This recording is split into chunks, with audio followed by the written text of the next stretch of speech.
तरय रांगरी रांसे ठुलबादल निम्निङाले येसेसर कुन्तो संबयब्योंला येजे दास्रि छासालो मु पाल्देन बज्र हेरुका रांना सल्वे खर्गीको याङदा थोक्ला छासालो मु चोमदेन छेजु हेरुका सिठोरब जन लायेको यन्देन गेला छासालो दुर्जे सोनो ठेलेको ठुचर बर्ब खर्गीको ठेले जेला छासालो अहिले भर्खर मात्र सिठोको मेलम अथवा प्राणीदान गरियो यसलाई म केही व्याख्या गर्न गइरहेको छु त सिठोको कुरालाई बुझ्न जान्न र सिठोको भगवानहरूलाई चिन्नका लागि प्रज्ञा नै चाहिन्छ। प्रज्ञा बिना कुनै वस्तु वा सत्यलाई बुझ्न गाह्रो पर्न जान्छ। सर्वप्रथम सिठो भन्ने शब्द दुईवटा छन्, शिवा र ठुवा। र शिवाको अर्थ शान्ति हो भने यसैको विपरीत ठुवाको अर्थ हुन्छ क्रोध अथवा रुद्र भन्ने, यानी शान्ति र क्रोधका भगवानहरू र सिठो लाछो यसलाई भनिन्छ। सिठोको भगवान जम्मा 100 जना हुन्छन्, शान्तिको 42 जना र क्रोधका भगवानहरू 58 जना हुन्छन्। यी 100 जना भगवानहरू पञ्चबुद्धहरूबाट नै उत्पन्न भएका हुन् अनि ती पञ्चबुद्धहरू समन्तभद्रका रूपहरू हुन्। ती बुद्धहरू हुन् अक्षोभ बुद्ध, रत्नसम्भ बुद्ध, अमिताभ बुद्ध, वैरोचना बुद्ध र अमोघ सिद्धि बुद्धहरू हुन्। यी बुद्धहरू आफ्नो दिशामा विराजमान छन्। यी पञ्चबुद्धहरूबाट उत्पन्न भएका शान्ति र क्रोधका भगवानहरू हामी मरेको 3 दिनको बादमा देखा पर्न थाल्छन्। 3 दिनसम्म त हामीलाई होस अथवा चेतना खोलिएको हुँदैन, मूर्छित अवस्थामा भएका हुन्छौँ। हामी मर्नुभन्दा केही क्षण अगाडि कस्तो अवस्थामा थियौँ, कस्तो ग्रस्त बिमार र असाध्यै पीडाहरू भोगिरहेको अवस्थामा थियौँ। तर हाम्रो शरीरमा भएका पञ्च इन्द्रिय, कर्म इन्द्रिय र क्रमशः निस्किँदै गएपछि शरीर प्राय शून्य हुन्छ। त्यो शरीरमा केवल संचेतना, आत्मा अथवा नामसे मात्र हुन्छ। त्यो संचेतनालाई शरीरदेखि छुट्टिन धेरै गाह्रो पर्छ र यसैले आमा र बाबुको मिश्रणले गर्दा त्यहाँ वियोग हुन धेरै कठिन भएको हुन्छ। जब त्यो शरीरबाट उम्किएपछि अथवा त्यो नामसे बाहिर निस्किएपछि अघिको अवस्थाहरू सबै भुलिन्छ र ऊ स्वस्थ प्रकारले उडी हिँडी खुसी साथ कहिले वहाँ कहिले यहाँ क्षण कहाँ कहाँ पुग्छन्। जब उसलाई संचेतनालाई अथवा आत्मालाई भोक र तिर्खाको अभ्यास हुन्छ अथवा सताउँछ, तब उसलाई घरको याद आउँछ। त्यो संचेतना घरमा आइपुग्छ। सबै परिवारलाई सोध्छन्, इष्ट मित्र बन्धु बान्धवहरूलाई पनि सोध्छन्, तर कसैकोबाट पनि उसले उत्तर पाउँदैनन्। उसको बोलीलाई कसैले सुन्दैनन्, किनकि उसले हामीलाई देखे तापनि हामी उसलाई देख्न सक्दैनौँ अथवा उसको आवाजलाई हामी सुन्न सक्दैनौँ। उसले आफ्नो परिवार र आफन्तजनलाई चिया खाजा दिएको देख्छन्, सबै लाइनसँग बसेका हुन्छन्। ऊ संचेतना पनि उनीहरूकै लाइनमा गएर बस्छन्। सबै जनालाई खाना पिना अथवा भात तिउनहरू दिन्छन्, तर त्यो संचेतनालाई दिँदैन। उसले त्यो बाँड्दै गएको मान्छेलाई आँखाभरि आँसु बनाएर भात माग्छन्, तर उसको बोली सुन्दैनन्। खाना उसले विलाप गरी गरी माया लाग्दो गरी रोएर धेरै समयसम्म भात अथवा खाना मागिरहन्छन्, तर त्यस समयको उसको सुनिदिने कोही हुँदैनन्। संचेतनाको भोग तिर्खा दुःख व्यथा वेदना बुझिदिने कोही हुँदैनन्, कसैले सुनिदिँदैनन्। उसले सबै आफन्तजन परिवारहरूलाई सोध्छन्, तपाईहरूलाई के भयो, किन मदेखि रिसाएको, किन मन दुखाएको, मसँग किन नबोलेको भनेर धेरैजनालाई सोध्छन्, तर कसैले उसलाई देख्दैनन् अनि उसको आवाज पनि सुन्दैनन्। अन्तमा ऊ धेरै दुःखी भएर त्यहाँबाट निस्कन्छन्। ऊ एक्लै जाँदा जाँदा धेरै टाढा हिँडे पश्चात एउटा खोलामा पुग्छ। उसलाई पुरा भोक र तिर्खाले व्याकुल पारेको हुन्छ। तब उसले पानी पिउनलाई 2 हातलाई अन्जुली बनाई टाउको निहुराएर घोप्टो परेर पानी पिउनको लागि उसले पानीभित्र आफ्नो अनुहारको परछाई देख्दैन। उसलाई यस्तो भान हुन्छ कि म त मरेछु क्या हो। उसले अनेकपल्ट पानीमा हेर्छन्, तर उसको अनुहार देख्दैनन्। ऊ उठ्छ, जुरुक्क अघि आएको बाटोमा हेर्छ, टेकेको ठाउँमा पैतालाको छापहरू हेर्छन्, त्यहाँ पनि कुनै छापहरू हुँदैनन्। ऊ निराश भई दौडिन्छ, रुन्छ, कराउँछ। क्षणमा डर र त्रास उत्पन्न हुन्छ। यता उता हेर्छन् र कोही देख्दैनन्। एक क्षणमा अन्धकार हुन्छ, केही उज्यालो हुन्छ। यदि त्यो मर्ने मान्छेले अथवा संचेतनाले धर्म गरेको छ भने केही क्षण चेतना खुलिन्छ र धर्म गरेको छैन भने पाप मात्र गरेको छ भने अन्यलमा नै 3 दिन बितेको पनि थाहा हुँदैनन्। अब चौथो दिनदेखि त्यो संचेतना आत्माको सिठोको भगवानहरूसँग दर्शन गर्ने यात्रा सुरु हुन्छ। संसारमा जिउँदो हुँदा आफूले गरेको धर्म र पापको पुण्यहरू त्यो संचेतनालाई मात्र थाहा हुन्छ। अब उसले पञ्चबुद्धहरूको अर्को रूपहरूलाई दर्शन गर्न सक्नुपर्छ। शान्ति र क्रोध अथवा शिव र ठुवाका भगवानहरूको प्रत्यक्ष रूपमा दर्शन गर्ने समय आयो। उसलाई यस्तो आवाजहरूले डर र आपत्ति उत्पन्न गराउँछ। घरि बादल गर्जेको सुन्छ, केही क्षणमा पानी परेको, बिजुली चम्केको, हावा पानी आदि तुफान आएको अनुभव हुन्छ। जब अन्धकार त्यो कालो बादल उज्यालोमा परिणत हुन्छ तब हेर्नै नसकिने अति डरलाग्दो विशाल कायाहरू उत्पन्न हुन्छन्। नाना थरीका डरलाग्दा जनावरहरूका टाउको भएका हातहरूमा धारिलो हात हतियारहरू लिएको अति डरलाग्दो गर्जनको साथ त्यो आत्मा अथवा संचेतनालाई मार्न आएको जस्तो हुन्छ। उसलाई यस्तो आपत्ति आइलाग्दा ऊ डरले यताउता दौडिन्छ, भाग्छ, गुहार माग्छ, सहायता माग्छ, तर त्यहाँ उसलाई सहयोग गर्ने कोही हुँदैन। न त संसारमा भेटेका आफन्तहरू हुन्छन्, न त प्रियजनै हुन्छन्, न त जन्म दिने आमा बाबु, न छोराछोरी, न इष्टमित्र नै हुन्छन्। आफू एक्लै त्यहाँ हुन्छन्, केवल गर्जन र डरलाग्दो अनुहार भएका शान्तिका भगवानहरूका रूपहरूसँग। त्यस समय उसले यस्तो आवाज सुन्छ, यही हो, यही पापी, यही हो अधर्मी, हो र हाहा भन्ने अति नै डरलाग्दो आवाजहरू उसको कानमा गुन्जिन्छन् र त्यो आवाजहरूको ध्वनि त्यहाँ गुन्जिन्छ। अनि यसरी 1 हप्तासम्म 42 जना शान्ति स्वरूप भगवानहरूले दर्शन दिए पञ्चबुद्धमा लीन भई लुप्त हुन्छन्। अन्त यसरी संचेतनाले 7 दिनको शान्तिको भगवानलाई दर्शन गर्ने समय सकिन्छ। संचेतना डराइरहेको हुन्छ। उसलाई अतीतमा गरेका धर्म, पाप, सुकर्म, कुकर्म, अन्याय र न्याय, सद्विचार, अत्याचारहरूको दृश्य आँखाको सामान्य आइरहन्छ।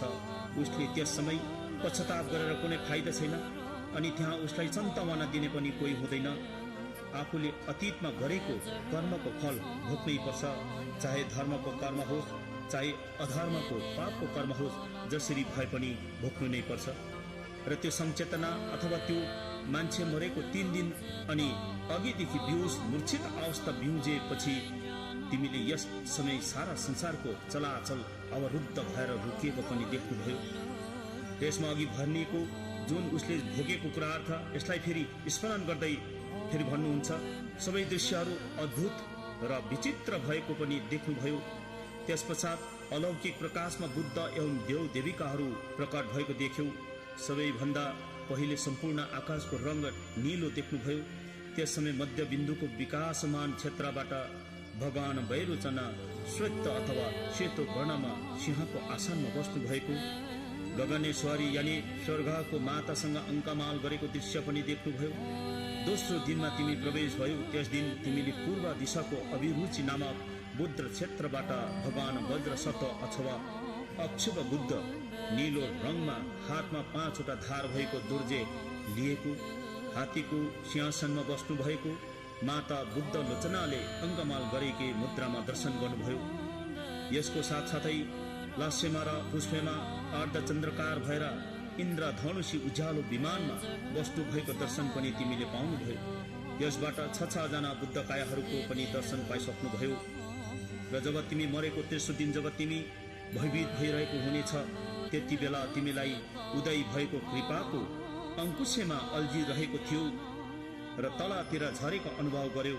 त्यस समय डरले भाग्यौ। तब तेस्रो दिन रत्न सम्भव बुद्ध आफ्नो सहयोगी देवा देवीहरूसँग मानव लोकबाट तिमीलाई स्वागत गर्न आएको थियो।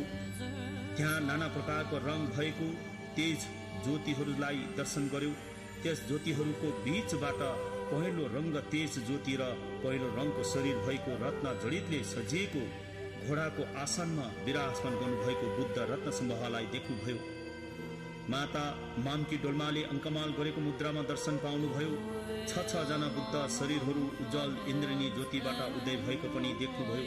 जब चौथो दिनमा अहम, अहंकार, लोभ, लालच, हेरा फेरी र पाप कर्मको प्रभावले गर्दा सदैव दुखी भएको देखेर यसबाट उत्पन्न भएको घोर आवाज र निस्तेज प्रकाशहरूदेखि भयभीत बनेर भागिरहेको बेला यस प्रकार मानिसहरूलाई अन्तर्भावको अवस्थामा मृत्युको चौथो दिनमा आफ्नो सहयोगी देव देवीहरू सहित रेस राग र अहंकारबाट उत्पन्न प्रेत योनिको रूपमा निस्तेज प्रकाश भएको मार्गमा स्वागत गर्न या लिन आएको अग्नि तत्त्वबाट उत्पन्न भएको पवित्र रूपमा रातो ज्योतिसँगै रातो वर्णको भगवान अमिताभ बुद्धलाई दर्शन गर्यो।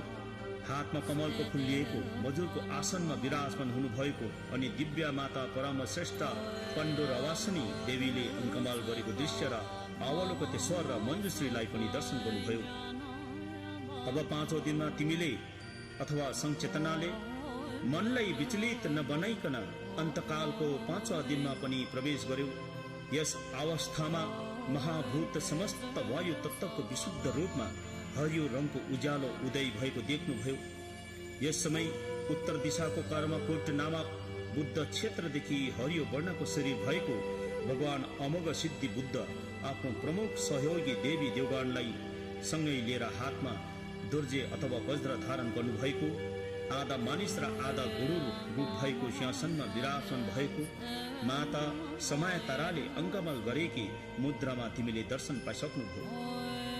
अघि तिमीले पञ्चबुद्धहरूलाई दर्शन गरिसक्यौ, जसलाई अमोघ सिद्धि, वैरोचन सिद्धि, रत्नसभा बुद्ध र अमिताभ बुद्धहरूलाई तिमीले दर्शन गरिसक्यौ। तिमी छैठौं दिनमा पनि प्रवेश भयो।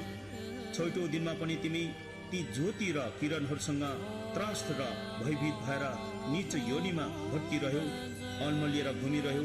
तब मृत्युको छैठौं दिनमा मातृ पितृको महाकरुणा रूपी युगल ज्ञानी तपस्वी पञ्च पौल बुद्ध उनका सहयोगी देवी देवगणहरूलाई लिएर आउनुभएका।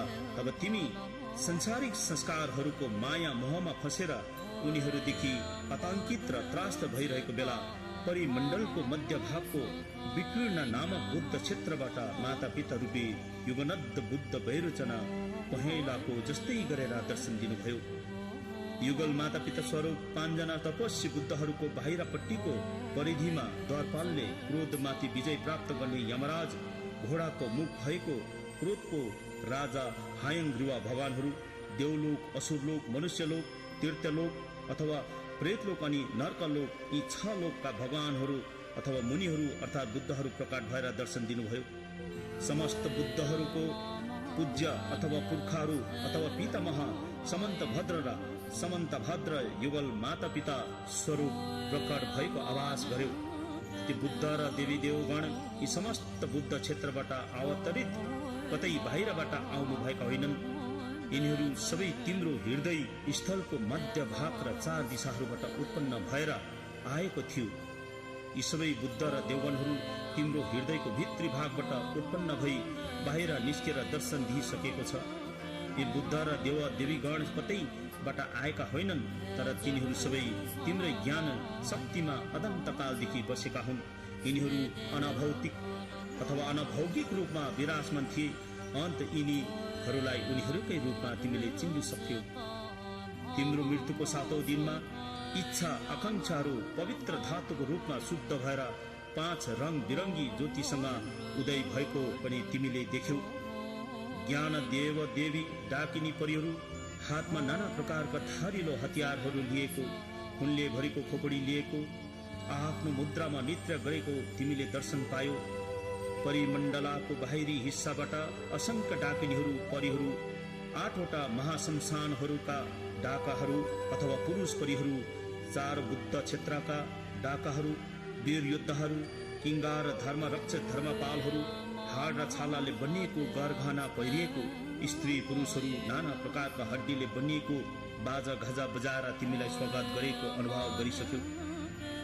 5 रङ्ग ज्योति जस्तै रङ्गीन धागोमा गुथिएका झैं रङ्ग बिरङ्गी चमचम चम्किने झलक मलक सरर गर्दै एउटा स्वच्छ तेजवी ज्योति 5 जना विद्या र ज्ञानका देवगण विद्याधरहरूको हृदय स्थलबाट उत्पन्न भएर तिम्रो हृदयको छेउबाट आँखाहरूलाई असाध्य वेदना दिँदै आएको थियो।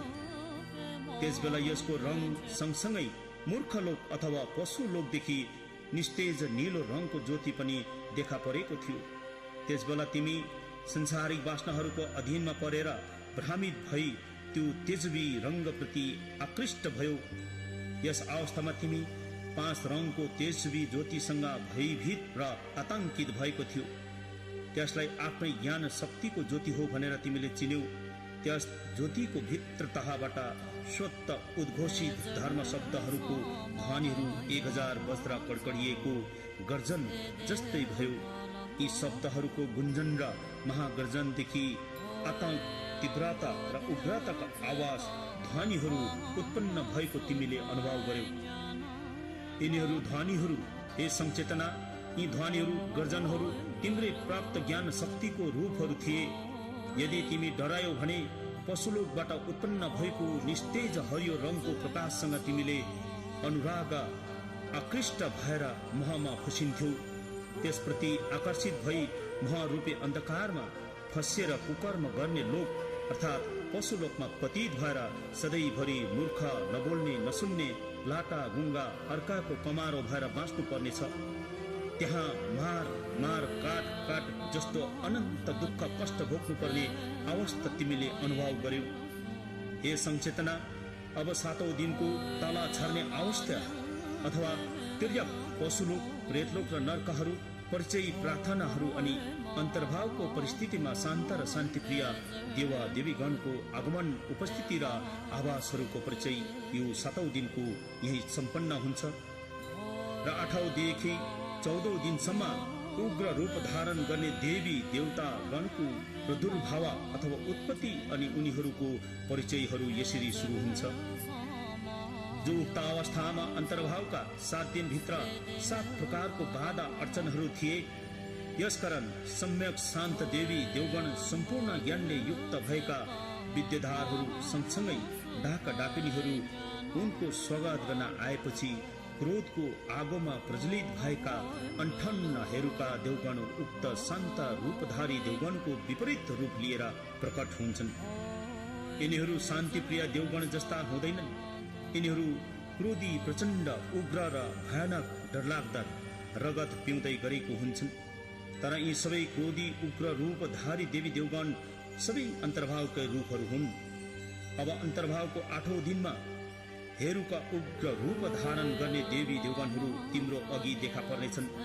अन्त तिमी अविचलित भएर उनीहरूलाई चिन्नु पर्छ। गहिरो बदामी रंग भएको महाप्रतापी बुद्ध हेरुका, जसको 3वटा विशाल टाउको भएको, 6वटा बलिष्ठ हातहरू, 4वटा खम्बा जस्तो खुट्टाहरू फैलाएर दृढता साथ उभिरहेको, उसको दाहिनेपट्टिको अनुहार सेतो वर्णको, देब्रेपट्टिको रातो वर्णको र मध्यमको अनुहार गहिरो बदामी वर्ण र त्यहाँबाट आगोको ज्वाला निस्किरहेको, उनका 9वटा आँखाहरू उघारेर भयंकर डरलाग्दो नजरले हेरिरहेको, उनका आँखीभहरू बिजुली चम्किँदा चर्केका धर्सा अथवा धर्काहरू जस्तो लामा लामा दाँत भएको, अणरण भन्ने शब्दहरू हाहारा होको शब्दहरूमा अट्ठास गर्दै हाँसिरहेको, तीको आवाज शिश गरेर सिटी बजाइरहेका आफ्नो केशराशिहरूलाई ठाडो पारेर भिजाइरहेको, खोपडीहरूको मालाहरू पहिरिएको, हातहरूमा डरलाग्दा डरलाग्दा हात हतियार लिएको, बुद्ध क्रोधीश्वरीले अङ्कमाल गरिरहेकी, उनको हातमा शङ्खाको पात्रमा रगत मुखमा हाल्दै गरेकै खुन पिउँदै कण्ठबाट मेघ गर्जन जस्तो आवाज निस्किरहेको, यी देवी देवगणहरू तिम्रो मस्तिष्कको मध्यमबाट प्रकट भएर तिमीलाई दर्शन दिइरहेका छन्। यस्तो देखेर तिमी भयभीत त्रास्त नहुनु। वास्तवमा उनीहरू त भगवान वैरोचन बुद्ध युगल माता पिता दुवैको साक्षात रूपहरू हुन्। र तिमी 8औं दिनको पश्चात 9औं दिनमा वज्रकुलका हेरुका देवगण आत्मा अथवा संचेतनालाई स्वागत गर्न आउनेछन्। नीलो वर्णको शरीर भएको 3वटा मुखहरू, 6वटा हातहरू अनि 4 खुट्टामा दृढता साथ उभिएको, उसले पनि अघिको हेरुकाले जस्तै खोपडी हड्डीका मालाहरू लगाएका, वञ्चरो वज्र खोपडी लिएको माता वज्र क्रोधीश्वरीले अलिङ्गन गरिरहेकी मुद्रामा उभिएको, र तिमीले यस्तो दर्शन पाउनुहुनेछ। सुन संचेतना, उसको हातमा पनि रगतले भरिएका पात्र लिएको र वज्र हेरुकालाई पिहाउँदै गरेको तिमीले देख्नेछौ। उनीहरू तिम्रो मस्तिष्कको पूर्वी कोणबाट निस्केको भगवान वज्र सत्व अथवा अक्षव बुद्धकै साक्षात रूप हो। तिमी उनीहरूसँग नडराऊ, बरु यसलाई भक्ति गर अनि तिमीलाई कल्याण हुनेछ। र तिमी मरेको 10औं दिनमा तिमी प्रवेश हुँदैछौ र त्यस दिनमा तिमीले रत्न कुलका भगवान रत्न हेरुका पहेँलो वर्णको शरीर धारण गर्नुभएको 3वटा मुख, 6वटा हात अनि 4वटा बलिष्ठ खुट्टाहरू फैलाएर उभिएको मुद्रामा दर्शन दिनुहुनेछ। मातृका रत्न क्रोधीश्वरीले पितृरूप रत्न हेरुकालाई अङ्कमाल गरिरहेकी, हातहरूमा रत्न खडक गदा लिएको, घण्टी, मानव खोपडी, त्रिशूल लिएको रूप तिमीले देख्नेछौ। उनीहरू त तिम्रै मस्तिष्कको दक्षिण कोणबाट निस्केको माता पिता रूपी युगनद्ध रत्न सम्भवका साक्षात रूपहरू हुन्। यसकारण तिमी डराउने काम छैन, भयभीत र त्रास्त हुनु हुँदैन। उनीहरू त तिमीलाई मुक्ति गराउन दर्शन दिन प्रकट भएका हुन्। तिमी मरेको 11औं दिनमा कमलको फूलको क्रममा रहेका रगत पिउने हेरुका देवी देवगणहरूले तिमीलाई दर्शन दिनेछन्। यिनीहरू पद्मा कुलको हेरुका नामको पद्मा हेरुका हुन्। गहिरो रातो वर्णको शरीर धारण गरेको, अघिकै हेरुकाहरूको मुद्रामा भएको दिव्या माता पद्मा क्रोधीश्वरीले अङ्कमाल गरिरहेकी अनि उनीप्रति अघि झै रगतका प्याला लिएकी हेरुकालाई पिलाउँदै गरेको रूपमा तिमीले दर्शन पाउनेछौ। तिमी त्यति बेला त्रास, आतंक, भयभीत नहुनु। उनीहरू माता पिता रूपी युगनन्द भगवान अमोघ सिद्धिकै साक्षात रूप हुन्। यिनीहरूलाई तिमीले श्रद्धा भक्ति गर। यिनीहरूलाई आफ्नै कुल देवी देवताहरूको रूप चिन्नु भए तत्काल मुक्ति प्राप्त हुनेछ। यसरी प्रकट हुने देवी देवगणहरूको परिचय आफ्नै कुल अथवा हिदामको रूपमा पहिचान गरी उनीहरू मुक्ति प्राप्त गर्न सक्छ। जस्तै जीवित कालमा गुरुले व्याख्या गर्नुभएको मृत्युपछि मुक्तिसम्ममा जुन आभास या रूपहरू थिए, वास्तविक मृत्युपछि पनि त्यस्तै आभास र प्रतिबिम्बहरू देखा पर्छन्। त्यसमा कुनै प्रकारको भिन्नता हुँदैन। यो आमा र छोराको संयोगवश मिलन जस्तो मात्र हो, जो उत्पन्न भएको तत्कालै पुरानो परिचित व्यक्तिलाई पुनः देख्ने साथ चिनेको जस्तो आफ्नै चेतना शक्तिको आभास हो भनेर जान्न सकिन्छ र मृत्यु पश्चात मुक्ति निश्चित हुन्छ।